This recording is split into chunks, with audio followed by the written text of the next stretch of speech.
మహాదేవుడును మన రక్షకుడైన యేసుక్రీస్తు వారి పవిత్రమైన నామంలో ఈ ఆరాధనలో పాలు పొందినటువంటి మీ అందరికీ పేరు పేరున వందనాలు. అందరికీ వందనాలు తెలియజేస్తున్నాను. అందరికీ వందనాలు. ప్రియులారా, ఈ రోజున బైబిల్ గ్రంథంలో నుంచి ఒక చక్కటి సంగతిని మనం నేర్చుకుందాం. ప్రతి క్రైస్తవుడు బాగా నేర్చుకోవలసినటువంటి సంగతిని మనం ఈ రోజున పరిశీలన చేద్దాం. లేఖనములు అనే అంశాన్ని మనం జాగ్రత్తగా పరిశీలించాలి. క్రైస్తవుడికి లేఖనాలే చాలా ప్రాముఖ్యం. లేఖనాలే ఒక వ్యక్తిని పరలోకానికి తీసుకువెళతాయి. దేవునికి మహిమ కలుగునగాక. కాబట్టి ఈ లేఖనాలను గురించినటువంటి సంగతులు తెలుసుకుందాం. లేఖనం అంటే ఏమిటి అనేది, ఈ లేఖనాలు దైవ సేవకులు ఎలా వాడాలి, ఈ లేఖనాలు విశ్వాసులు ఎలా వాడాలి, ఈ లేఖనాల ద్వారా మనం నేర్చుకోవాల్సిన పాఠాలు ఏమిటి ఇత్యాది సంగతులు బైబిల్లో నుంచి మనం చూద్దాం. క్రైస్తవ్యానికి లేఖనాలే ఉనికి పట్టు. క్రైస్తవ జీవితానికి లేఖనమే ప్రామాణికం, లేఖనమే గీటురాయి, లేఖనమే మనకు ఇంకో రకంగా చెప్పాలి అంటే ప్రాణం. ఈ లేఖనం అనేటువంటి దానిని మాత్రమే అనుసరించి ఒక వ్యక్తి నడవాలి. అలా లేఖనాన్ని అనుసరించి నడిచిన వారిని క్రైస్తవులు అంటారు. అంతే తప్ప లేఖనం ఒకటి చెబుతుంటే దాన్ని మరొక రకంగా మలిచి మనం ఇష్టం వచ్చినట్లుగా కనుక నడిస్తే వాళ్ళను క్రైస్తవులు అని బైబిల్ చెప్పదు. మనం చెప్పుకోవచ్చు, నేను కూడా క్రైస్తవుడిని అని. అర్థమవుతుందా? కాబట్టి ఈ లేఖనాల యొక్క ప్రాముఖ్యతను కొద్ది నిమిషాలు నేను మీకు తెలియచేస్తాను. బైబిల్ అంటే ఆసక్తి కలిగిన వాళ్ళు, వాక్య అభిలాషులు, సత్యాన్వేషకులు, దేవుని వాక్యం పట్ల గౌరవం ఉన్న ప్రతి ఒక్కరు కూడా ఈ మాటలు వినడానికి మనం ప్రయత్నం చేద్దాం. మూలవాక్యంగా ఒక మాట చూపిస్తాను. మార్కు సువార్త 12వ అధ్యాయం, మార్కు సువార్త 12వ అధ్యాయం 24వ వచనాన్ని ఒకసారి చదవండి. అందుకు యేసు, మీరు లేఖనములను కానీ దేవుని శక్తిని కానీ ఎరుగకపోవుట వలన పొరబడుచున్నారు. చాలు, మళ్ళీ చదవది. అందుకు యేసు, మీరు లేఖనములను కానీ దేవుని శక్తిని కానీ ఎరుగకపోవుట వలననే పొరబడుచున్నారు. యేసు ప్రభుల వారు నోరు తెరిచి చెప్పిన మాట ఇది. లేఖనాలను, దేవుని శక్తిని ఎరగకపోవటం వల్ల వీళ్ళందరూ ఏం పడుతున్నారట? పొరపడుతున్నారు. ఒక సంగతిని అర్థం చేసుకోలేకపోతున్నారు. బైబిల్లో వ్రాయబడిన ఒక సంగతి ఎవరికి ఆలోచన వచ్చినట్లుగా వాళ్ళు మలుచుకుంటున్నారు. ఎందుకు అలా జరుగుతోంది? వారు లేఖనాలను ఎరుగకపోవుట వలన అన్నాడు యేసు ప్రభుల వారు. అక్కడ జరిగిన సందర్భం ఏమిటంటే, 7 అన్నదమ్ములు ఉన్నారు. ఎంతమంది? 7. మొదటి వాడికి పెళ్ళయింది, పిల్లల పుట్ట క్రితం అతను చనిపోయాడు. ఆ రెండవ వాడు చేసుకున్నాడు ఆమెని, వదిన్ని. వాడికి కూడా పిల్లల పుట్ట క్రితమే వాడు చనిపోయాడు. అదే స్త్రీని 3వ వాడు చేసుకున్నాడు, వాడికి పిల్లలు పుట్టకుండానే చనిపోయాడు. అలా 7వ వాడు కూడా చేసుకున్నాడు. ఎవరిని చేసుకున్నారు పెళ్ళి? వీళ్ళంతా ఒక అమ్మాయిని. వాడు కూడా పిల్లలు పుట్టకుండా చచ్చిపోయాడు, ఆమెకి పిల్లలు లేరు. అయితే రేపు పునరుద్ధానంలో మరి 7గురిలో ఎవరికి భార్య ఈవిడా అని యేసు ప్రభుని ప్రశ్న అడిగారు అన్నమాట. అంటే అసలు పునరుద్ధానం లేదని సద్దుకేలు నమ్ముతారు. పునరుద్ధానమే లేదు అంటారు వాళ్ళు. యేసయ్యేమో పునరుద్ధానం ఉందన్నాడు. మరి పునరుద్ధానంలో 7గురిలో ఎవరికి భార్య అవుతుందో చెప్పు అన్నారు. దొరికాడు యేసు ప్రభు మనకు అనుకొని. అప్పుడు అంటాడు యేసు ప్రభుల వారు, మీరు లేఖనములు కానీ దేవుని శక్తిని కానీ ఎరుగకపోవటం వలన పొరబడుచున్నారు. అసలు పునరుద్ధానమందు పెళ్ళిళ్ళకి ఇచ్చుకోవటం ఉండదు, పెళ్ళిళ్ళకి పుచ్చుకోవటం కూడా ఉండదు బాబు అన్న సంగతులు చెప్పాడు యేసయ్య. అయితే పొరపాటు ఎక్కడ జరుగుతోంది? పొరపాటు ఎక్కడ జరుగుతుంది క్రైస్తవ్యంలో?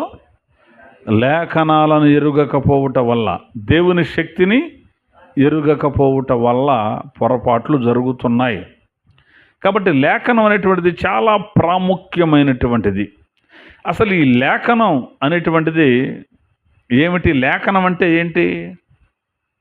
లేఖనము అనగా వ్రాయబడిన దేవుని వాక్యము అని అర్థం. లేదు, లిఖింపబడిన దేవుని వాక్యం. లిఖింపబడడం అంటే వ్రాయబడడం. బైబిల్ గ్రంథంలో వ్రాయబడిన వాక్యాన్ని లేఖనము అంటారు. ఇది మనం గుర్తుంచుకోవాలి. అలా లిఖింపబడినటువంటి దేవుని వాక్యాన్ని లేఖనం అని అంటారు. ఈ లేఖనాన్ని ఎరుగకపోవటం వల్ల మీరు పొరపడుతున్నారు. అది యేసుక్రీస్తు ప్రభుల వారు చెప్పినటువంటి ఈ మాట. అయితే ఈ లేఖనాలు ఎలా కలిగాయి? ఈ లేఖనాలు ఎవరు రాశారు? మోషే కాదండి, పంచకాండాలు రాశారు. తర్వాత ప్రవక్తలు రాసుకున్నారు. క్రొత్త నిబంధనలో శిష్యులు రాశారు. ఇప్పుడు మనుషులే కదా రాసింది ఇవన్నీ. అంతేనా? మనుషులే రాశారా? ఈ మనుషులు రాసినవి వాళ్ళ ఆలోచన బట్టి, వాళ్ళ ఉద్దేశాన్ని బట్టి, వాళ్ళ ఊహను బట్టి వాళ్ళు రాశారు. ఒక మనిషి రాసినవి కూడా చెల్లుతాయా? అవే ప్రామాణికమా మీకు అని అడగవచ్చు ఎవరైనా. కానీ లేఖనం ఎలా కలిగింది? రాసింది మనుషులే. వాక్యం వినాలి. రాసింది మనుషులే, కానీ ఎలా కలిగింది వాక్యం? చూద్దాం. అపోస్తలుడైన పౌలు తిమోతికి రాసిన 2వ పత్రిక 3వ అధ్యాయం 16వ వాక్యం నుంచి స్పీడ్గా ఉండాలి. తిమోతికి రాసిన 2వ పత్రిక 3వ అధ్యాయం 16-17 వచనాలు చూద్దాం.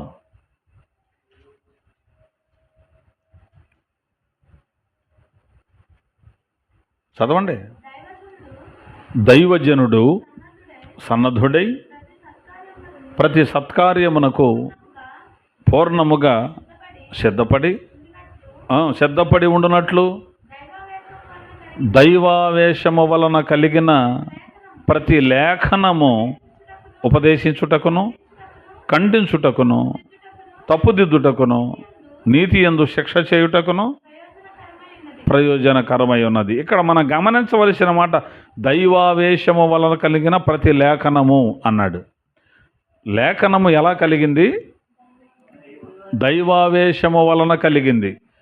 అంతే తప్ప మన ఆలోచన వల్ల కలిగింది కాదు. దేవుడు తన సేవకులకు విషయాన్ని చెప్పి వ్రాయించాడు. వాళ్ళు పెన్ను పట్టుకున్నారు, కాగితం పట్టుకున్నారు, రాస్తున్నారు. చెప్పి రాయించింది దేవుడు. దేవునికి మహిమ కలుగునగాక. వాళ్ళ ఇష్టం వచ్చింది ఏదో రాసేసారంటే అది లేఖనం అయిపోయిందంటే కుదరదు. దేవుడే వ్రాయించాడు, దానిని లేఖనము అంటారు. పేతురు రాసిన 2వ పత్రిక 1వ అధ్యాయం. పేతురు రాసిన 2వ పత్రిక 1వ అధ్యాయం 20-21 వచనాలు. ఈ లేఖనం అనగానే నేను అది చెప్పంగానే ఈ రెఫరెన్స్ కూడా మీరు తీసి లైన్లో ఉంచాలి. ఎందుకంటే ఇవన్నీ మీరు విన్నారు, నేను చెప్పే వరకు ఉండకూడదు. లేఖనాల గురించి మాట్లాడుతున్నాడు అనగానే ఆ రెఫరెన్సులు ముందే తీసుకొని ఉంచాలి. ఎందుకంటే రాసుకున్నారు ఎప్పుడో ఇవన్నీ నోట్సుల్లో. మళ్ళీ స్పీడు. ఒకడు తన ఊహను బట్టి చెప్పుట వలన లేఖనములో ఏ ప్రవచనమును పుట్టదని మొదట గ్రహించుకొనవలెను. ఎలయనగా ప్రవచనము ఎప్పుడును మనుషుని ఇచ్చను బట్టి కలుగలేదు, కానీ మనుషులు పరిశుద్ధాత్మ వలన ప్రేరేపింపబడిన వారై దేవుని మూలముగా పలికిరి. అర్థమవుతుందా? మనుషుని ఇచ్చన వల్ల పుట్టలేదు ఏది కూడా.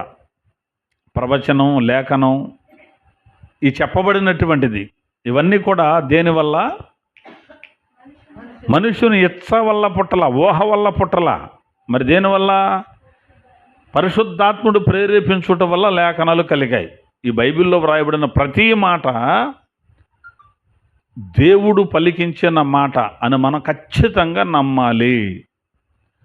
ఖచ్చితంగా దాని ప్రకారం ఆలోచించాలి. మన ఆలోచన ప్రకారం ఉండకూడదు.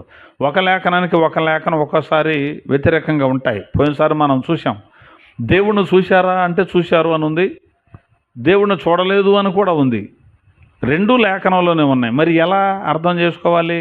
చూశారని చెప్పిన వాళ్ళు సీనియర్లు కాబట్టి వాళ్ళు చెప్పింది నిజమండి, చూడలేదు అని చెప్పింది జూనియర్లు కాబట్టి వాళ్ళదేముందులేండి, వీళ్ళ మాట తీసేద్దాం వాళ్ళ మాట ఉంచేద్దాం అనుకోకూడదు. ఆ రెండూ చెప్పింది దేవుడే, లేఖనమే చెప్పింది.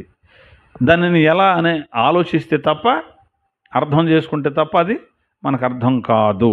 కాబట్టి అందరికీ లేఖనాలు అర్థం కావు, లేఖనాలు అందరికి అర్థం కావు.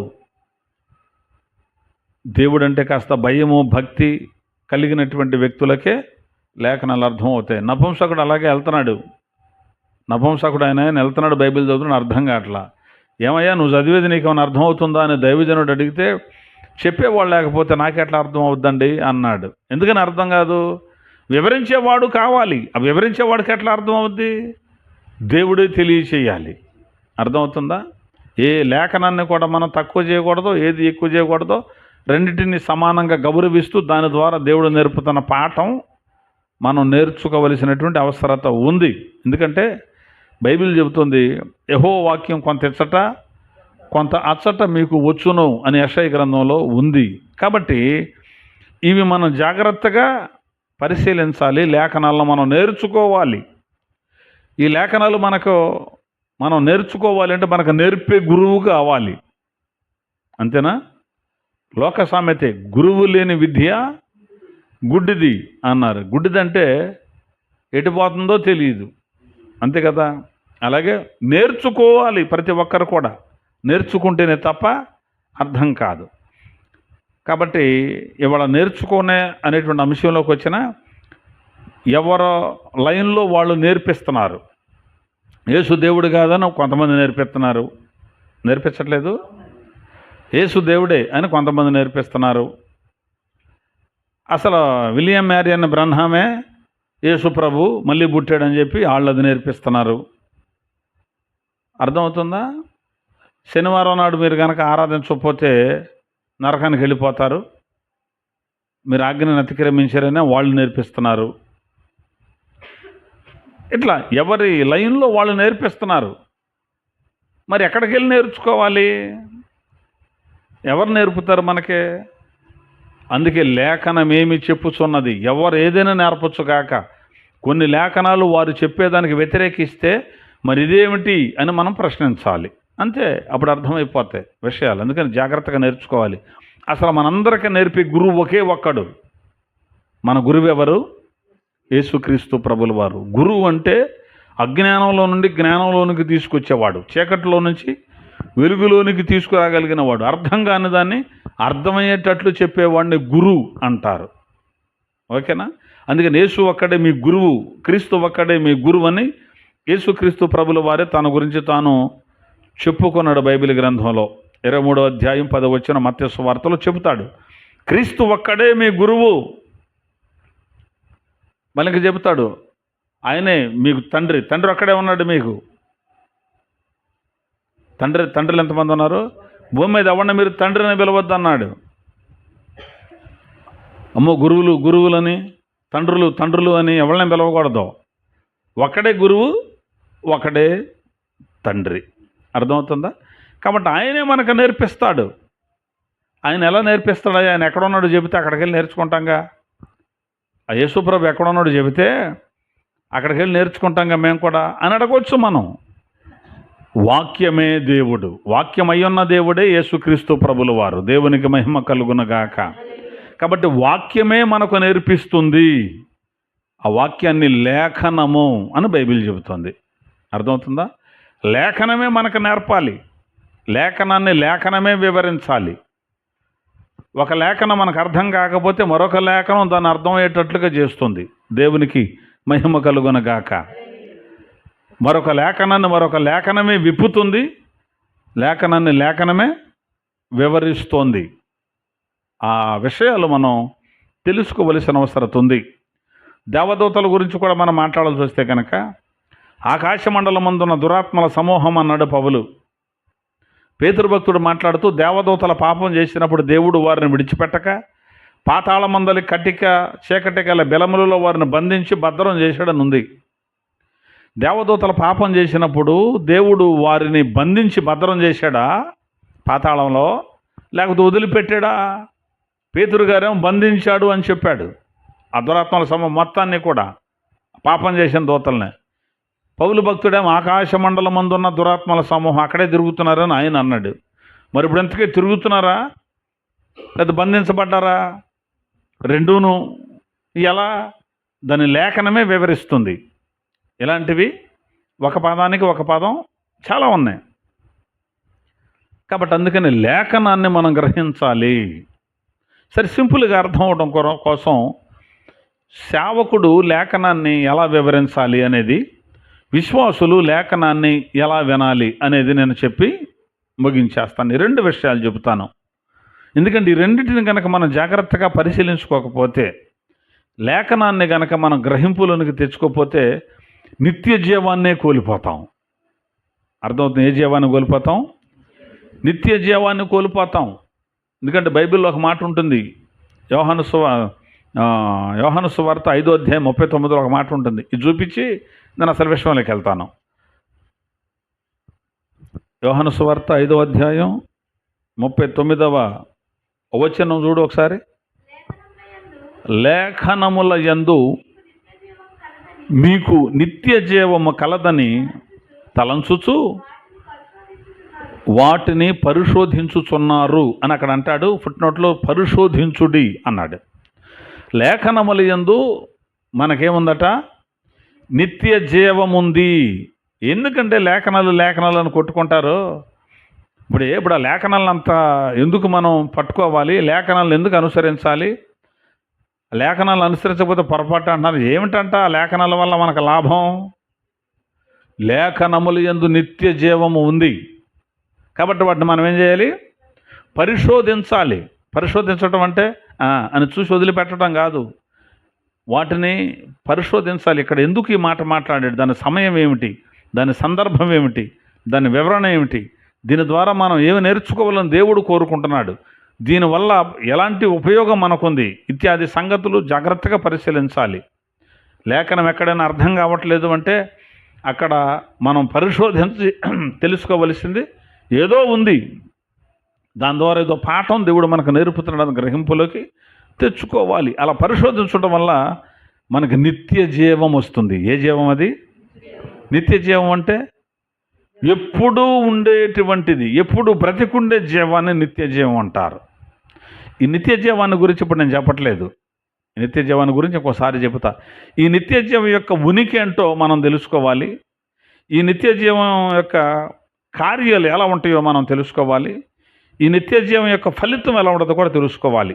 నిత్య జీవంలో ఈ మూడు తెలుసుకోవాలి. నిత్య జీవం యొక్క ఉనికి ఏమిటి, నిత్య జీవం యొక్క కార్యాలు ఏమిటి, నిత్య జీవం యొక్క ఫలితం ఏమిటి. ఈ మూడు తెలిస్తే తప్ప నిత్య జీవం యొక్క శక్తి కానీ బలము కానీ ఆ నిత్య జీవం యొక్క సంగతి కానీ పూర్తిగా మనకు అర్థం కాదు. నిత్య జీవం యొక్క ఉనికి కూడా మనకు అవసరం. సరే, మొత్తం మీద ఆ నిత్య జీవం లేఖనం ద్వారా కలుగుతుంది కనుక ఆ లేఖనాలు మనం ఎలా, సేవకుడు లేఖనాలు ఎలా ఉపయోగించాలి, విశ్వాసులు దాన్ని ఎలా అర్థం చేసుకోవాలి, రెండే చెబుతాను. ఈనాటి సమాజంలో జరుగుతున్నటువంటి పొరపాట్లు కూడా కొన్ని బయటికి రావచ్చు. అర్థమవుతుందా? ఈ వాక్యం వింటూ ఉండగా.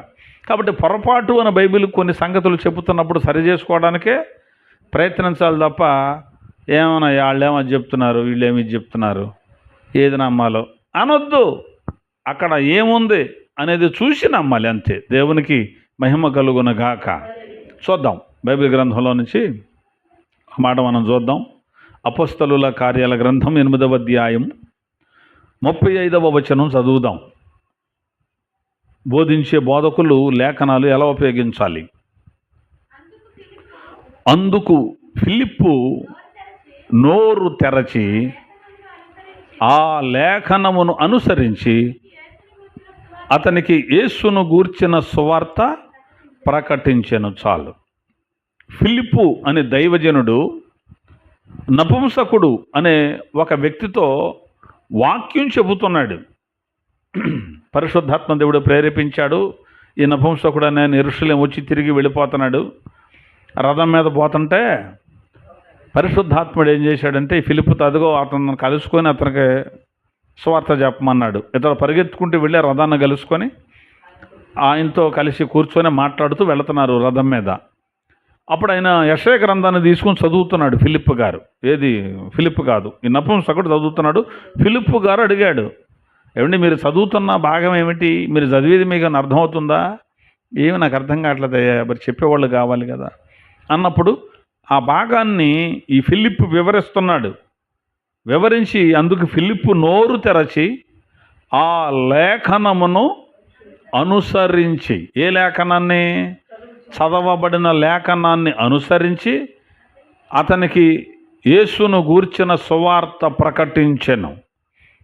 ఈ రోజుల్లో ఎవరైనా సేవకులు, చిన్నవారైనా పెద్దవారైనా, వయసులో ఏ వయసు అయినప్పటికీ కూడా బోధించడానికి మొదలుపెట్టినటువంటి ప్రతి ఒక్క బోధకుడు కూడా, సువార్థికుడు కావచ్చు, కాపరి కావచ్చు, లేకపోతే ఒక బోధకుడు కావచ్చు, ఎవరెవరైనప్పటికీ కూడా బైబిల్ గ్రంథాన్ని వివరించడానికి పూనుకున్న ఎవరైనప్పటికీ కూడా, ఎందుకంటే కాపరులు ఉన్నారు, అపోస్తలులు ఉన్నారు, ప్రవక్తలు ఉన్నారు, సువార్థికులు ఉన్నారు కదమ్మా. అంటే 5 ఫోల్డ్ మినిస్ట్రీ అంటాం, 5 రకముల పరిచర్యలను చేసేవాళ్ళు ఉన్నారు కదా, ఈ 5 రకాలు. ఎవరైనప్పటికీ కూడా వాక్యాన్ని చెప్పటానికి పూనుకున్నప్పుడు వాళ్ళు చేయవలసిన పనేంటి? మాట్లాడకూడదు. వాళ్ళు చేయవలసిన పనేమిటి? ఎవరైతే చెప్పినా లేఖనమును అనుసరించి యేసును గురించిన సువార్త ప్రకటించాలి. లేఖనాన్ని అనుసరించకుండా మన సొంత కల్పితాలు ఎప్పుడూ కూడా చెప్పకూడదు. కల్పిత కథలు చెప్పకూడదు, పెట్ట కథలు చెప్పకూడదు, కల్పిత బోధ చెయ్యకూడదు. ఏది చేసినా లేఖనాన్ని అనుసరించాలి, యేసును గురించిన సంగతులు బోధించాలి. అంతే తప్ప నా ఆలోచన కొంత నేనేదో మిక్స్ చేసి నా ఉద్దేశాన్ని తీసుకొచ్చి బైబిల్లో లేఖనాలలో చొప్పించి నా ఇష్టం వచ్చినట్టుగా నేను వాక్యాన్ని బోధించకూడదు. ఎవరైనా చెప్పని, దేన్ని అనుసరించాలి? లేఖనాలను అనుసరించాలి. అప్పుడు ఫిలిప్ నోరు తెరచి లేఖనాన్ని అనుసరించాడు. మనం కూడా నోరు తెరిస్తే చెప్పడానికి లేఖనాలే అనుసరించాలి. నోరు తెరిచి హరికథలో, పెట్టకథలో, లేకపోతే నన్ను పలానా చోటకు వాక్యానికి పిలిచారు, నేను అక్కడికి ఫలానా సమయానికి వెళ్ళాలి కానీ కాస్త ఆలస్యమైంది, అందుకే నేను వెళ్ళేపాటికి కొంత టైం అయింది, తర్వాత అక్కడ ముగించుకున్నాను, అక్కడి నుంచి అక్కడికి వెళ్ళాను, అక్కడి నుంచి ఎక్కడికి వెళ్ళాను, అసలు నాకు ఖాళీ లేదు, రాష్ట్రం అంతా తిరుగుతున్నాను, అసలు దాదాపుగా దేశంలో చాలా ప్రాంతాలు తిరుగుతున్నాను అని వాళ్ళ గురించి చెప్పుకునే వ్యక్తులు కూడా చాలామంది ఉంటారు. అర్థమవుతుందా? అవన్నీ మనకు అవసరం లేదు. మరి ఇప్పుడు మీరు చెప్పేది అంటే వాళ్ళ గురించి మీరు ఎందుకు చెప్తున్నారు అని అడగవచ్చు. ఎందుకు చెప్తున్నానంటే అవగాహన కోసం చెప్తున్నా. కాబట్టి మన సొంత డబ్బా కొట్టుకోవడానికి లేఖనాలను వివరించే పనిలో పూనుకున్నప్పుడు మన సొంత విషయాలు లేఖనాల్లో అసలు తేకూడదు, వాటిని చెప్పుకోకూడదు, వాటి వల్ల ప్రయోజనం లేదు. ఏదో విశ్వాసికి ప్రయోజనకరంగా ఉంటుందంటే దేవుడు నన్ను రక్షించాడు, ఒకప్పుడు నేను ఇలా ఉన్నాను, ఇప్పుడు నేను ప్రభు కోసం ఉన్నానని చెప్పు, ఇబ్బంది ఏం లేదు. కానీ లేఖనాలను అనుసరించే మనము మాట్లాడాలి. ఈ లేఖనాలు కూడా అర్థం కావట్లేదు చాలామందికి. ఈ లేఖనాలు అర్థం కావడానికి కారణం ఏమిటో నేను ఇంతకు ముందే చెప్పాను. పేతురు గారు తన 2వ పత్రిక 3వ అధ్యాయం 16వ వచనంలో పౌలు గారు చెప్పినటువంటి లేఖనాల గురించి మాట్లాడుతూ విద్య విహీనులు, అస్థిరులు లేఖనాలను అపార్థం చేసుకుంటారు అన్నాడు. పౌలు గారు రాసినటువంటి లేఖనాలట అపార్థం చేసుకుంటున్నారట కొంతమంది. ఎవరు? విద్య విహీనులు, అస్థిరులు లేఖనములను తమ సొంత స్వకీయ నాశనం కోసం అపార్థము చేయుదురు అన్నాడు. లేఖనాలు స్థిరం లేనివాడికి అర్థం అవ్వవు, లేఖనాలు విద్య లేనివాడికి అర్థం కాదు, లేఖనాలు సొంత నాశనానికే వాళ్ళు వాడుతున్నారు అన్నాడు. విద్య అనగానే ఈ లోక సంబంధమైన విద్య కాదు, మహోన్నతుని విద్య ప్రతి ఒక్కడికి అవసరం. అంటే దేవుని ద్వారా నేర్చుకొని ఉండాలి అనేది కూడా మనం ఇంతకుముందే చూసాం. కాబట్టి వాక్యం చెప్పేటప్పుడు మోమాటము ఉండకూడదు. బైబిలు ఏ ఉద్దేశంతో చెబుతుందో అదే ఉద్దేశాన్ని మనం వివరించి చెప్పాలి. ఇలా చెబితే వాళ్ళు బాధపడతారేమో, వీళ్ళు కోపపడతారేమో, లేకపోతే ఫలానా సంస్థ వాళ్ళకి ఇబ్బంది అవుతుందేమో అని ఆలోచించి మేగే వాళ్ళు కూడా ఉంటారు. అసలు అవన్నీ అనవసరం. ఎవరో ఏదో పెట్టుకుంటే దానితో మనకు సంబంధం లేదు. లేఖనం చెప్పింది కనుక చెప్పడమే, సరి చేసేసుకునేటట్టుగా అవతల వాళ్ళకి చెప్పడమే. అర్థమవుతుందా? బోధ విషయంలో మాత్రం ఖండించాలి, ప్రేమించే విషయంలో మాత్రం వాళ్ళని ఖచ్చితంగా ప్రతి వారిని ప్రేమించాలి. ఒకళ్ళు లేఖనానికి విరోధంగా ఉన్నారనుకోండి, వాళ్ళని మనం ఏం చేయాలంటే మెల్లగా రక్షించుకోవడానికి ప్రయత్నం చేయాలి. లోకంలో ఉన్నటువంటి పాపులను రక్షించడం ఎంత ప్రాముఖ్యమో, సంఘంలో చేర్చబడి దేవుని సంబంధమని పిలువబడుతూ కూడా లేఖనానికి విరోధంగా బ్రతుకుతున్న సోదరులు ఎక్కువగా ఉన్నారు. వీళ్ళని రక్షించడం మరీ కష్టం. లోకంలో ఉన్న అన్యులకు స్వార్థ చెప్పి రక్షించడం తేలికేమో, కానీ యేసుప్రభుని అంగీకరించిన తర్వాత కూడా మేము కూడా క్రీస్తులోనే ఉన్నామని చెబుతూ లేఖనాలను అపార్థం చేసుకొని లేఖనాలకు విరోధంగా బ్రతుకుతున్న సహోదరులను రక్షించటం ఇంకా ప్రాముఖ్యం. ఇంకా జాగ్రత్తగా వారిని మనం రక్షించాలి. ఓకేనా? అర్థమవుతుందా? కాబట్టి ఈ లేఖనాలను మనం ఎవరి మెప్పు కోసమో చెప్పకూడదు. గలతీ పత్రిక 1వ అధ్యాయం 10వ వచనంలో పౌలు భక్తుడు ఒక మాట చెప్పాడు, చూద్దాం. 1వ అధ్యాయం 10వ వచనం, గలతీ పత్రిక. ఇప్పుడు నేను మనుషుల దయను సంపాదించుకొన చూచుచున్నానా, దేవుని దయను సంపాదించుకొన చూచుచున్నానా? నేను మనుషులను సంతోష పెట్టగోరుచున్నానా? నేను ఇప్పటికీ మనుషులను సంతోష పెట్టువాడనైతే క్రీస్తు దాసుడను కాకపోదును అన్నాడు పౌలు గారు తన ప్రసంగంలో. ఎప్పుడు కూడా మనుషుల దయ సంపాదించుకుందాం, మనుషులను సంతోష పెడదాం ఈ ప్రసంగం ద్వారా అని చెప్పలేదట ఎప్పుడు కూడా. నాకు దేవుని దయే కావాలి, మనుషుల దయ అవసరం లేదు. అర్థమవుతుందా? మనుషులను సంతోష పెడదాం అని లేదు ఎప్పుడు కూడా. మనుషులను సంతోషపెట్టే ప్రసంగాలు కూడా చేస్తారు కొంతమంది. అమ్మో, ఆ అయ్యగారు చక్కగా నవ్విచ్చాడండి, చక్కగా చెప్తాడండి, భలే చెప్తాడండి. సువార్తలో ఏ భాగం అర్థమైంది? గంటన్నర మాట్లాడి కొంతమంది ఏమీ ఉండదు, విషయం ఉండదు, నవ్విస్తారు, ఆడేస్తారు, ఎగిరేస్తారు, దూకేస్తారు, అంతా బాగా ఉండదు. మన వెళ్ళిన వాళ్ళు కూడా సంతోషంగానే ఉంటుంది. వాక్యం ఏదన్నా ఇంత మొక్క అర్థమైందంటే ఏమీ తెలీదు. ఎందుకంటే మనుషులను సంతోష పెడితే ఇంకోసారి పిలుస్తారు. ఇక ఆ సంఘంలో అతడు ప్రతి సంవత్సరం పిలువబడతాడు, దానికోసం చూస్తాడు కొంతమంది. కాబట్టి అలా కాదు. మనుషులను సంతోష పెట్టడానికి ఈయన ఎప్పుడూ ప్రసంగం చేయలేదంట పౌలు గారు. మనుషులు దయేదను సంపాదించుకుందాం ప్రసంగం ద్వారా అని ఎప్పుడు కూడా ఈయన చూడలా. అంతే, ఉన్న వాక్యాన్ని వివరిస్తూ చెబుతూ వెళ్ళేవాడు. ఈ గలతీ సంఘం యొక్క దయ కావాలనే కోరుకోవాలి ఆయన. గలతీలు, ఓ అవివేకులైన గలతీలారా, ఎవడరా మిమ్మల్ని భ్రమపెట్టింది అనే మాట్లాడాడు వాళ్ళతో కూడా. వాళ్ళ దయ సంపాదించుకోవాలంటే అలా మాట్లాడగా, అరే సున్నత పొందడం వల్ల రక్షించబడ్డారా, విశ్వాసం వల్ల రక్షించబడ్డారా? తలకాయ పోయిందా మీకు? ఎవడో వచ్చేదో చెబితే మళ్ళీ అలాంటి ఆచారాల్లో పడిపోయారేంటి అని ఇక్కడ చెబుతున్నాడు. కాబట్టి లేఖనాన్ని వివరించేటప్పుడు మనుషులకు గుచ్చుకుంటుందేమో, లేకపోతే ఇది చెబితే వాళ్ళు మెచ్చుకుంటారు అనే ఉద్దేశాలతో కాదు. లేఖనం యొక్క ఉద్దేశం ఏమిటో మనం చెప్పాలి. బోధకులు నేర్చుకోవాల్సినటువంటి అతి ప్రాముఖ్యమైనటువంటి సత్యం అన్నమాట ఇది. కాబట్టి లేఖనాన్ని వివరించేటప్పుడు, నోరు తెరిచి చెప్పేటప్పుడు క్రీస్తుని గురించిన సమాచారమే చెప్పాలి. అది కూడా లేఖనాన్ని అనుసరించి మనము మాట్లాడాలి. అంతే తప్ప మనం ఇష్టం వచ్చినట్లుగా లేఖనాన్ని వివరించి చెప్పకూడదు. ఖండించి చెప్పాలి. భయపడతారేమోనని, లేకపోతే వాళ్ళు బాధపడతారేమోనని, ఇబ్బంది పడతారేమోనని చెప్పకూడదు. అర్థమవుతుందా? ఇబ్బంది పడినా పర్వాలా, రేపటికైనా సరవుతారు అనేటువంటిది ఉండాలి. బోధించేవాళ్ళు బోధించకపోవడం వల్ల ఎన్ని జరుగుతున్నాయి అంటే, సింపుల్గా ఒక మాట చెబుతాను.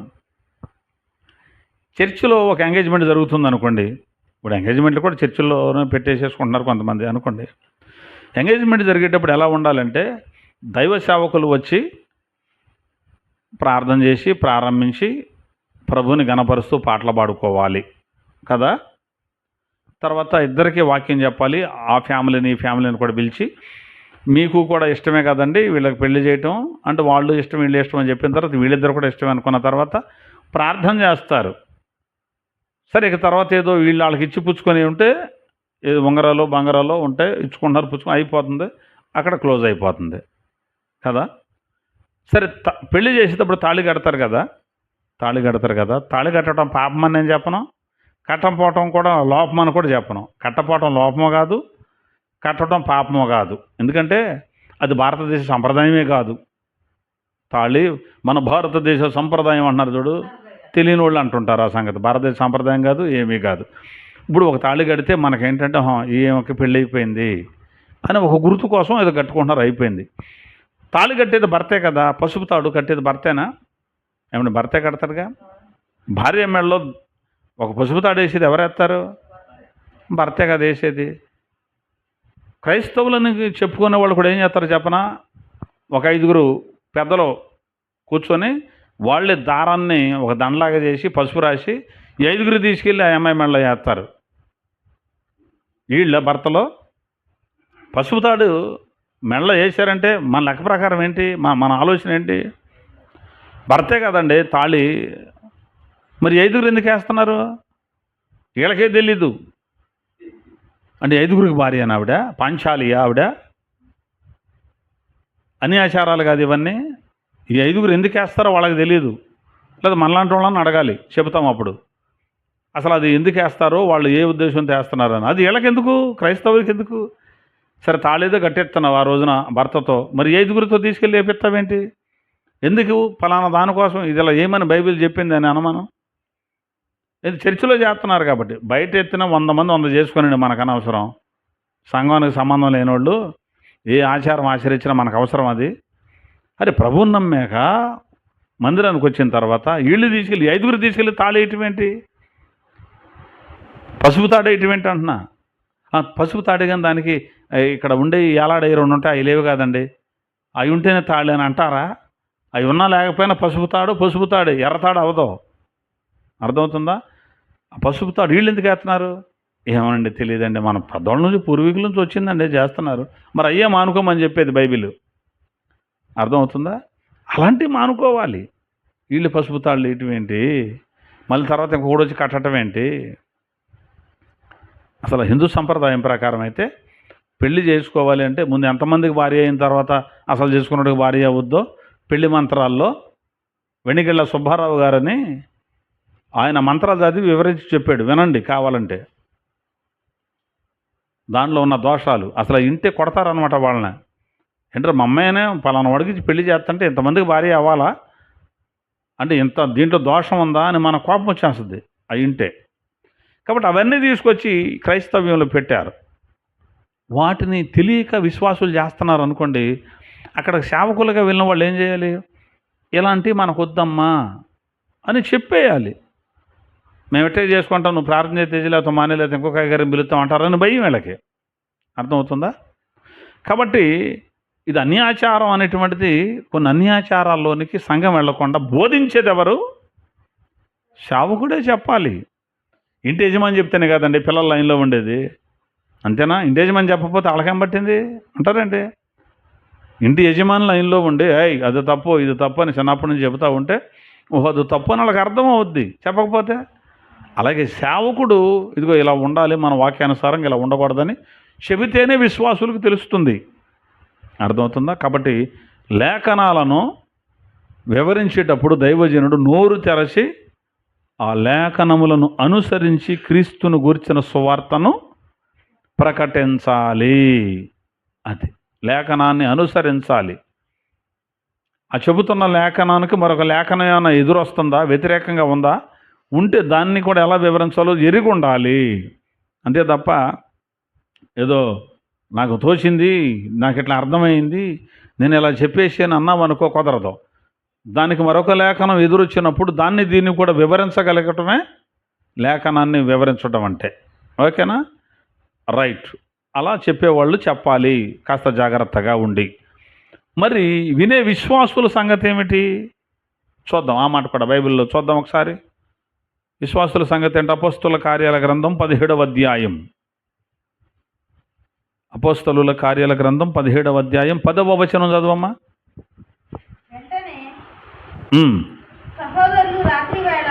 సహోదరులు రాత్రివేళ పౌలును శీలను బెరయకు పంపించిరి. వారు వచ్చి యూదుల సమాజ మందిరములో ప్రవేశించి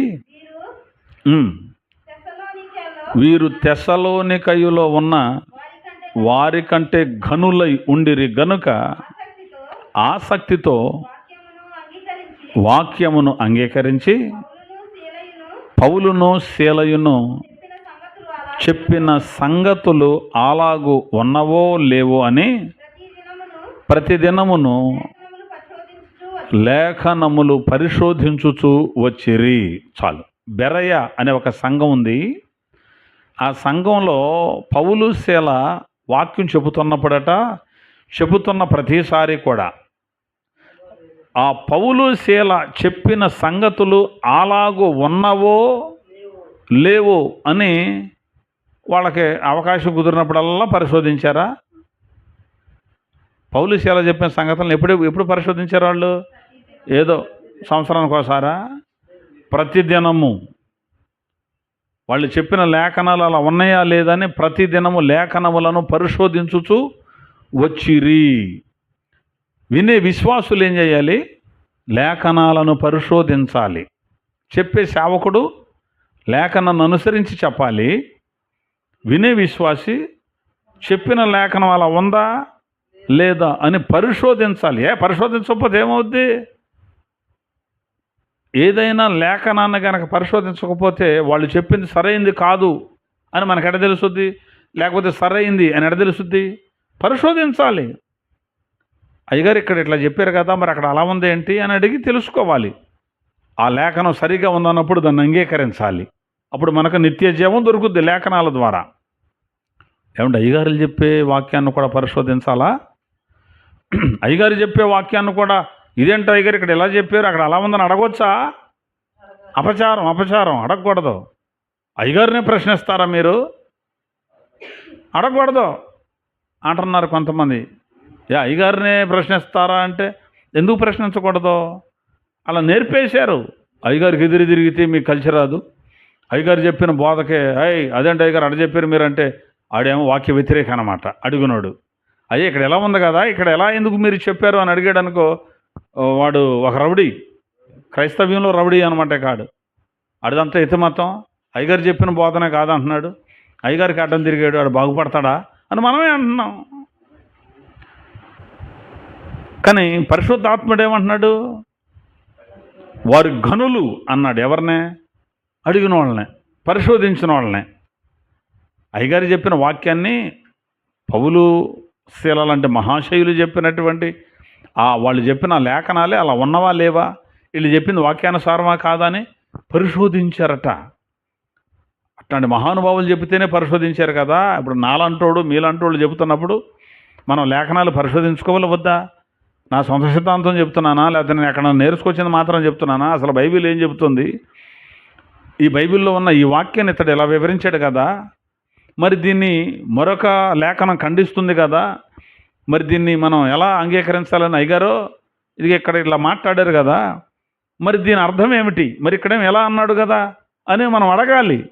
ఏమనమ్మా నాకు నచ్చింది నేను చెప్పాను, నువ్వు ప్రశ్నలు వేస్తున్నావు అన్నాడు అనుకో, ఓరు బాబిడికి తెలియదు అనుకుంటా నన్ను వదిలేయటం మంచిది.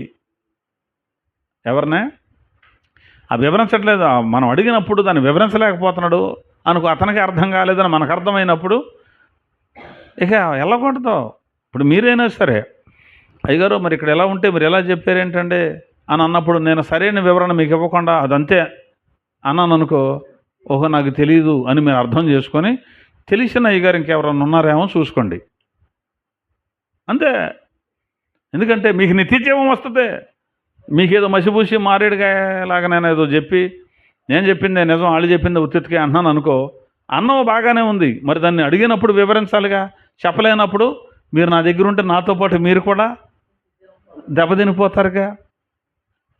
కాబట్టి అలా ఉండాల్సింది అంతే తప్ప అప్పుడు ఎక్కడి నుంచి వెళ్ళిపోయారు అనుకో, అదిగో చూసావా మా సంఘానికి వచ్చి అక్కడికి వెళ్ళిపోయాడు, మా సంఘానికి వచ్చి ఎక్కడికి వెళ్ళిపోయాడు అని నేనో బాధపడకూడదు. ఏమోలే నాకు అర్థం కాంది, వాళ్ళు అర్థం చేసుకోవడానికి వెళ్ళిపోయారు అనుకోవాలి. నేను వివరించలేను. వివరించుడి దగ్గరికి వెళ్తేనేమో సంఘాన్ని వదిలిపెట్టారు అని మళ్ళీ నేను మిమ్మల్ని అనకూడదు. కొంతమంది ఏమంటారు చెప్పనా, ఒక సంఘంలో వాక్యం లేదని ఇంకో సంఘంలోకి వెళ్ళిపోయారనుకో, ఒక భర్త చాలేదని ఇంకొక భర్త కోసం వెళ్ళేవా అంటున్నారు. అటబోలుతున్నారు కొంతమంది. బయటికి వెళ్ళినోడు పాడైపోతే నువ్వు బాధపడు. సంఘాన్ని వదిలిపెట్టి బయటికి వెళ్ళిపోయినోడు పాడైపోతే నువ్వు బాధపడు. దేవుళ్ళు ఎదుగుతున్నాడు అనుకో, సంతోషపడు. ఇప్పుడు అతను అడిగే ప్రశ్న నీ దగ్గర సమాధానం లేదు కాబట్టి దానికి తగ్గ వాక్యం దగ్గరికి వెళ్ళిపోయాడు అనుకో, వాక్యం ఎదిగితే పర్వాలా, లోకంలో కలిసిపోదు, అప్పుడు బాధపడు. అర్థమవుతుందా? నువ్వు చెప్పలేవు, చెప్పుడు దగ్గరికి వెళ్తేనే వెళ్ళనీయు కదా. అలా ఉండకూడదు. విశ్వాసులు కూడా సురుగ్గా ఉండాలని చెబుతున్నాను నేను. ఇట్లా ఎవరు చెప్పరు. ఇక్కడ వాక్యం లేకపోతే ఇంకోసారికి వెళ్ళిపోండి అంటారా ఎవరన్నా? అందరూ అండబెట్టుకురండి అనులేదు తప్ప. కాబట్టి విశ్వాసులు సురుకుగా ఉండాలి. మా అయ్యగారు ఏది చెప్పినా నిజమే చెప్తాడండి, ఆ పెచ్చొద్దు. అయ్యగారులు పెచ్చొద్దు. అయ్యగారు అంటే గౌరవించు, తప్పులేదు. దేవుని ప్రతినిధి కాబట్టి ఆయన అంటే ఇష్టపడు, ఆయన చెప్పే వాక్యాన్ని ఇష్టపడు, వాక్యానికి లోబడు, బ్రతుకు. అయ్యగారు మంచి షాట్లు ఏంటో ఏం తింటున్నాడు ఏంటో చూసుకో, తప్పేం లేదు. అట్ సేమ్ టైం అతడు చెప్పేది అసలు వాక్యానుసారమా కాదా అనేది ప్రాముఖ్యంగా అది చూసుకో. అర్థమవుతుందా? బెరయ సంఘం ప్రతిదినము లేఖనాలు పరిశోధించేవాళ్ళు. అలా పరిశోధించేవాడికి అర్థమవుద్ది బైబిల్. మరి అసలు బైబిల్ చదవాలిగా. బైబిల్ చదవాలి వద్దా? ప్రార్థనకు వచ్చేవాళ్ళు బైబిల్ తెచ్చుకుంటున్నారు, ఇప్పుడు సగం నోట్సులు తెచ్చుకుంటున్నారు, రాసుకుంటున్నారు. ఇలా రాసుకోవాలి నన్ను అడుగుతున్నారు, నన్ను మీరు అడుగుతున్నారు. ఎందుకంటే అడగండి అని నేనే చెబుతున్నాను కాబట్టి. ఇది ఇక్కడ ఇలా అన్నారు కదా, ఇక్కడ ఇదేంటి, ఇది మరి ఈ విషయంలో పలానా అయ్యగారు ఇలా అన్నాడండి, మరి మీరేం ఎలా అన్నారు ఏంటి అని అడుగుతున్నారుగా. అలా అడగగలగాలి.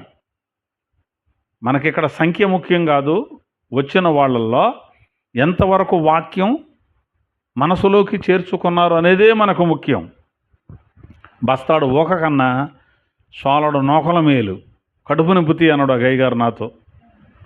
ఏమిటి అయ్యగారు, ఒకసారి వాక్యం వాళ్ళ మందిరానికి వాక్యం చెప్పడానికి వెళితే తక్కువ మంది ఉన్నారు. దాదాపు చాలా సంవత్సరాల నుంచి ఉంది సంఘం వాళ్ళదే. చాలా అలాంటప్పుడు మనుషులు బాగుంటారు అనుకున్నాను నేను. ఏదో ఒక 50-60 మంది అక్కడ కనపడుతున్నారు. ఏమిటండి అయ్యగారు జనం చాలా తక్కువగా ఉన్నారు ఏమిటి అని అడిగాను. ప్రార్థన అయిపోయాక భోజనం చేసేటప్పుడు ఆయన అన్నాడు ఒక మాట, అయ్యా సత్యం చెప్పే దగ్గరికి ఎక్కువగా ఉండరు ఎప్పుడు అని. బస్తాడు ఊక కన్నా స్వాలడు నూకలు మెరుగయ్యా, కడుపు నింపుతాయి, ఊక ఎందుకు నాకు అన్నాడు. ఊకంటే ఉపయోగం ఉండడు, ఉపయోగం లేని అందరిని పోగేసుకోవటం. అబ్బో ఎక్కడి నుంచి అక్కడ కూర్చున్నారు మా మందిరంలో ఇంతమంది ఉన్నారు అనిపించుకోవడానికే, అక్కడ అనిపించుకోవడానికి మాత్రమే వాళ్ళు పనికి వస్తారు. వాళ్ళల్లో ఒకడికి వాక్యం ఉండదు, అంతే కదండి. వాక్యాన్ని పరిశోధన చేద్దాం అని ఒకడికి ఉండదు. అయిగా అక్కడికి వస్తే తలనొప్పి పోద్దామని వచ్చానండి అంటాడు. వాడు అందుకే వస్తాడు, పరిశోధించడానికి రాడు. అక్కడికి వస్తే పిల్లలు పుడతారని చెప్పారండి, 7 వారాలు రమ్మన్నాడు అండి, అందుకే వచ్చానండి. అందుకే ఆడొచ్చేది వాక్యం కోసం కాదు. అట్లాంటి చెత్తా బొత్తాగాళ్ళు అంత అవసరం మనకే? ఆ దరిద్రం అంత అవసరం అండి? ఏసే దగ్గరికి వచ్చి బాగుపడతారు. ఏసే బాగు చేయాలని కూడా బాగు చేస్తాడు. ముందు వచ్చి వాక్యం విను కదండి. వాక్యంలో బలపడాలిగా, వాక్యంలో స్థిరపడాలిగా. అలాంటి ఉపయోగం లేని వాళ్ళంతా వచ్చి కూర్చోవటంలో ఉపయోగం ఉంది. వాక్యమైన వాక్యంతో మనం ఖండించామనుకో మళ్ళీ పారిపోతారు. ఎందుకు అట్లాంటి వాళ్ళు ఏమండి? కాబట్టి ప్రయోజనం లేని వాళ్ళు 100 మంది ఉండే కంటే వాక్యం అర్థం చేసుకున్న వాళ్ళు 2-3 చాలు. అర్థమవుతుందా? కాబట్టి లేఖనం ఏం చెబుతుంది అనే దాన్ని మనం పరిశోధించాలి. విశ్వాసులు ఖచ్చితంగా పరిశోధించాలి. లేకపోతే మిమ్మల్ని అడుగుతాడు రేపు ప్రభు, నువ్వెందుకు పరిశోధించలేదు, నువ్వెందుకు తెలుసుకోలేదు, ఆయన ఏదో చెప్పేసాడు నేనేసావు, ఆ చెప్పింది అలా ఉందా లేదా అని ఎందుకు చూడలేదని అడిగితే ఏం చెప్తాం సమాధానం? అప్పుడు యేసుప్రభు దేవుడు కాదు అంటున్నారు కొంతమంది. ఇప్పుడు అదే నమ్ము కూర్చున్నారు కొంతమంది. మా అయ్యగారు చెప్పాడండి అందుకే నేను, ఆయనకంటే అయ్యగారి కంటే ఎక్కువ చదువుకున్నావుగా నువ్వెందుకు పరిశోధించలేదని అంటాడు. అప్పుడేం చేస్తాం? అర్థమవుతుందండి? కాబట్టి చెబుతున్న బోధ అలా ఉందా లేదా అంటే లేఖనానుసారంగా ఉందా లేదా అని మనం ప్రతిదినము పరిశోధించాలి అని రాయబడింది. ఎందుకు పరిశోధించాలయ్యా అంటే అందరూ చెప్పేది ఒకటే కాదు కాబట్టి. అబద్ధ బోధకులు ఉన్నారు అని బైబిల్ చెబుతుంది. క్రీస్తు విరోధులు ఉన్నారు అని బైబిల్ చెబుతుంది. వారు లోకంలోనికి బయలు వెళ్ళారు అని బైబిల్ చెబుతుంది. దయ్యాల బోధ బోధించే వాళ్ళు కూడా ఉన్నారు అని బైబిల్ చెబుతుంది. అబద్ధ ప్రవక్తలు ఉన్నారు, నేనే క్రీస్తుని అనుకుని చెప్పిన వాళ్ళు ఉన్నారు. యేసుప్రభు అన్నాడు నేనే క్రీస్తుని చెప్పి పలువురిని మోసం చేస్తారు అని కూడా చెప్పాడు. ఇలాంటి వాళ్ళంతా ఉన్నారు. కాబట్టి మనం ఏం చేయాలంటే పరిశోధించాలి. కొంతమంది దురద చెవులంట విశ్వాసులు. కొంతమంది చెవులు ఎలాంటి చెవులు? దురద చెవులు. దురద చెవులు కలిగిన వాళ్ళు ఏం చేస్తారు? చూడొకసారి ఆ మాట. తిమోతికి రాసిన 2వ పత్రిక 4వ అధ్యాయం 3వ వచనం. తిమోతికి రాసిన 2వ పత్రిక 4వ అధ్యాయం 3వ వచనం. అంటే వినే విశ్వాసుల్లో కూడా దురద చెవులు వాళ్ళు ఉంటారు. ఎందుకనగా జనులు హిత బోధను సహింపక. హిత బోధ అంటే ఏంటి? ఆరోగ్యకరమైన బోధ. దానిని సహింపక దురద చెవులు గలవారై తమ స్వకీయ దురాశలకు అనుకూలమైన బోధకులను తమ కొరకు పోగు చేసుకొందురా. తమ కొరకు పోగు చేసుకొని ఇక అక్కడ కొన్ని విషయాలు చెప్తాడు. ఈ దురద చెవులు కలిగిన వాళ్ళట తమ స్వకీయ నాశనానిక, దేనికి? తమ స్వకీయ దురాశలకు అనుకూలమైన బోధకులను తమ కొరకు పోగు చేసుకుంటారు. సేవకుడు కొంతమంది విశ్వాసులను పోగు చేసుకోవటం కాదు. ఇవాళ విశ్వాసులే సేవకుడిని, ఈ సేవకుడు మనకు సెట్ అవుతాడురా, ఈ సేవకుడు సెట్ అవుతాడురా అని ఆ సెట్ అయ్యే సేవకుడిని వీళ్ళే పోగు చేసుకుంటున్నారు. అంటే వీళ్ళ చెవులు దురద చెవులు. ఏ బోధ? హితబోధన సహింపక. ఆరోగ్యకరమైన బోధ వద్దు వీళ్ళకే. పాపం మాను అన్నామనుకో, ఎప్పుడు పాపం మాను ఒకటే కోవాలి. అక్కడికి వెళ్తే అక్కడైతే ఏం పర్వాలా, ప్రభువు ఉన్నాడు, నిన్ను ప్రేమిస్తున్నాడు, నిన్ను క్షమిస్తాడని చెప్తున్నారా. ఎప్పుడు ఖండించడం. మనం పాపం చేయకుండా ఎట్టుంటాం, కానీ ఆయన క్షమిస్తాడని చెప్తున్నారు. అక్కడైతే బాగుంటుంది. నీ కుటుంబం దీవించబడుద్ది అంటున్నారు, నువ్వు దీవించబడతావు అంటున్నారు, నువ్వు అడుగుపెట్టిందల్లా బంగారం అవుద్ది అంటున్నారు. అబ్బో నిన్ను ఆశీర్వదించడానికి దేవుడు అసలు ఈ భూమి మీదకి వచ్చాడని చెప్తున్నారు అని ఈ దురద చెవులు వాళ్ళంతా ఏం చేస్తారు? అక్కడికి వెళ్తారు. అక్కడైతే అన్ని దీవెన వర్షాలే ఉంటాయి కాబట్టి, ఆశీర్వాదాలే కాబట్టి, తప్పు చేస్తున్నావు అనే మాట ఒకటి కూడా రావట్లేదు కాబట్టినే పోగు చేసుకుంటున్నారట. విశ్వాసులే పోగు చేసుకుంటున్నారు. ఎవరినే? వాళ్ళకు అనుకూలమైన బోధకులను. పలానా సేవకుడు నాకు సెట్ అవుతాడు అని పోగు చేసుకుంటున్నారు. కాబట్టి అలా దురచెవులులాగా ఉండకూడదు విశ్వాసులు. మరి ఎలా ఉండాలి? బెరయా సంఘస్థుల్లాగా ఉండాలి. కాబట్టి బోధించే బోధకుడు లేఖనాన్ని అనుసరించి బోధించాలి. వినే విశ్వాసులు లేఖనములను ప్రతిదినము పరిశోధించాలి. చెప్పిన సంగతులు అలాగ ఉన్నవా లేవా అని పరిశోధిస్తే అది మనకు మంచిది. ఎందుకంటే లేఖనముల యందు నిత్య జీవం ఉంది కాబట్టి వాటిని పరిశోధించమన్నాడు ప్రభు. ఆ నిత్య జీవాన్ని మనం పొందుకోవాలి అంటే ఒకే ఒక దారి, ఈ లేఖనాలను పరిశోధించి వాటి ప్రకారం నడవటం మాత్రమే. అంతే తప్ప ఇక్కడ ఎవరో ఎక్కువ కాదు, ఎవరో తక్కువ కాదు, ఎవరో గొప్ప కాదు, ఎవరో తక్కువ. లేఖనానికి అంత ఈక్వాలిటీ, సమానమే. అర్థమవుతుందా? మనకంటే ముందు నుంచి వెళ్తున్నారు కాబట్టి వాళ్ళు చెప్పింది నిజం అనుకోవద్దు.